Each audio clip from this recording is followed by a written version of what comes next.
E aí pessoal, vamos resolver uma questão do ITA de 1996, que é uma questão bem direta, basta você lembrar de quando um sistema é possível e determinado, e para isso, é claro, a gente vai se utilizar da, da regra de Cramer, né? A primeira coisa para você saber se um sistema, qualquer sistema, é determinado, é calcular o determinante da matriz incompleta, que é uma matriz definida pelos coeficientes que acompanham as variáveis de análise, né, no caso x e y aqui. Então, a primeira variável seria o seno de A, né? A segunda variável da primeira linha seria menos cosseno de A.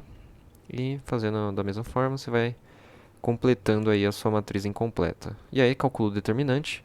Esse determinante, se ele for zero, é impossível ou indeterminado. E se ele for diferente de zero, esse sistema aqui certamente é determinado. Então vamos lá fazer o cálculo pela regra de Sarros, né? Que, enfim, muito trivial aqui. Então, o primeiro termo vai ficar isso, menos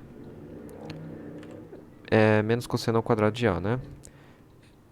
Você já suspeita que isso aqui é bem trivial, né? Isso aqui é tranquilinho, é seno ao quadrado de A mais cosseno ao quadrado de A. E isso claramente é diferente de zero. Isso, no caso, é igual a 1. E até onde a matemática foi nos dias atuais, isso é diferente de zero. Então, esse sistema é possível e determinado. Ótimo. Se ele é um sistema possível e determinado, tá tudo de boa, né? Você está num território bacana de se trabalhar. Mesmo que você não tenha uma certeza do que o seno e o cosseno de A pode te trazer de surpresa, você está resguardado pelo fato de que o sistema é SPD. Certo, então aqui, enfim, você poderia se utilizar aí de inúmeras ferramentas para se calcular isso aqui. Uma delas é calcular o determinante trocando a coluna pelos termos independentes e tudo mais. Mas para trazer um grau a mais de dificuldade, seria interessante a gente não utilizar essa estratégia, né, para dar um pouco mais de dificuldade ao problema. Você poderia, sei lá, fazer pelo método escalonamento e tudo mais. É engraçado que nesse sistema 2x2 você tem uma simetria interessante, né? É, se você levasse ao quadrado as duas equações e depois somá-las, você veria que sairia uma constatação bem legalzinha a respeito de x e y, né? Bom, uma das estratégias que você pode, por onde você pode se enveredar, é fazer o método, digamos assim, do escalonamento, digamos assim, né? Não necessariamente o escalonamento, mas algo que se aproxima disso para poder resolver, né? Isso seria o quê? Você dividir a segunda equação por cosseno e depois multiplicar todo mundo por seno e tentar fazer uma eliminação aí do x seno de A. Para justamente consoante ao que eu falei anteriormente, é interessante a gente dar um certo grau de dificuldade aí para essa questão, mesmo que ela é uma questão trivial nos modos do ITA, né? Agora, se você fosse fazer no dia da prova uma questão próxima disso, você, obviamente, sabendo que o sistema é SPD, você já partiria para a regra de Cramer, bem tradicional mesmo, que a gente vê no final do ensino médio e tudo mais, mas vamos dar um grau de dificuldade maior. Então, como eu disse anteriormente, tem inúmeras formas, né, com que com que as pessoas lidam com isso aqui. Eu vou simplesmente fazer o que eu tinha falado anteriormente, que é, então, divide todo mundo da segunda equação por cosseno e multiplica por seno. No fim das contas, você vai ter seno de A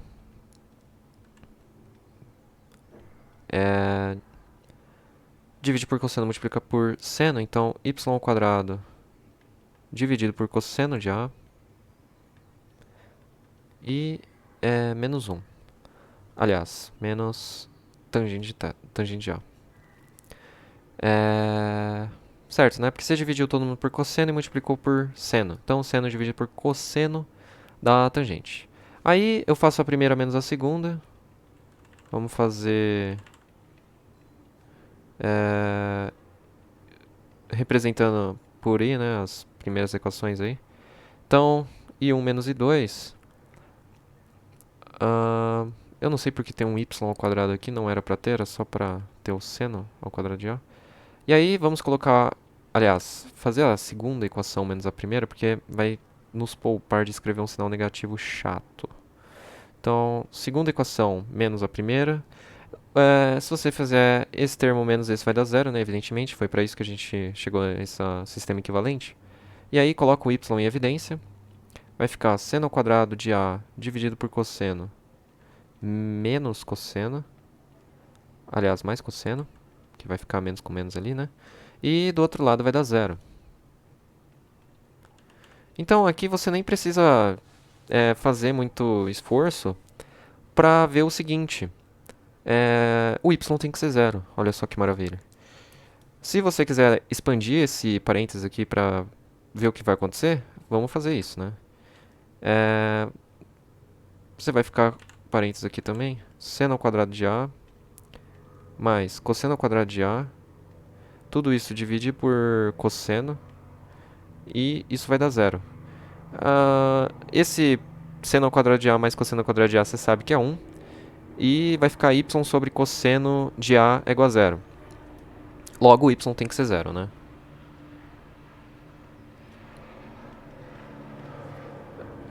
O y vai dar zero, nice. E com isso você acaba o problema, né? Porque ele estava pedindo para que você calculasse quanto vale x vezes y.